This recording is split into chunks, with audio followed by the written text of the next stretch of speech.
नमस्कार मित्रांनो, आज खामगावला स्वातंत्र्यवीर सावरकर स्मारक झालेच पाहिजे या घोषणांनी असं नोंद केलं। आज सावरकरांची जयंती आहे आणि स्वातंत्र्यवीर सावरकर म्हटले तर एक अष्टपैलू व्यक्तिमत्व, त्यांच्या व्यक्तिमत्वाचे अनेक पैलू आहेत। जाज्वल्य देशभक्ती, श्रेष्ठ कवी, लेखक, क्रांतिकारक, समाजसुधारक असे अनेक पैलू त्यांच्या व्यक्तिमत्वाचे आहेत आणि त्यांची जयंती आज देशभर साजरी होत आहे। या प्रसंगी खामगावच्या रायगड कॉलनी परिसरात जे सावरकर उद्यान आहे तिथे आज सकाळी सावरकरांच्या प्रतिमेला अभिवादन करण्यात आले। या प्रसंगी बापूसाहेब करंदीकर, संघचालक बाळासाहेब काळे, श्रीकांत भुसारी, मोहन राखुंडे, टिकार आणि असे काही महिला आणि अनेक नागरिक उपस्थित होते। या ठिकाणी हा कार्यक्रम पार पडला। तर खामगावला या सावरकर उद्यानाजवळच सावरकरांचं एक स्मारक उभारावं अशी मागणी या निमित्ताने पुढे आलेली आहे आणि असं स्मारक झालं पाहिजे या घोषणासुद्धा इथे या ठिकाणी दिल्या गेल्या।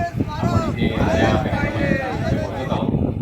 तर स्वातंत्र्यवीर सावरकर खामगावला सुद्धा येऊन गेलेले आहे। बाबासाहेब महाराज यांनी जेव्हा हिंदू संघटन यज्ञ केला होता त्या यज्ञाला सावरकर आले होते। तसेच येथील भडंग यांच्या निवासस्थानी सुद्धा सावरकरांनी वास्तव्य केलं होतं। तर अशा काही स्मृतींना सुद्धा या प्रसंगी उजाळा देण्यात आला आणि हा कार्यक्रम त्या पद्धतीने पार पडला।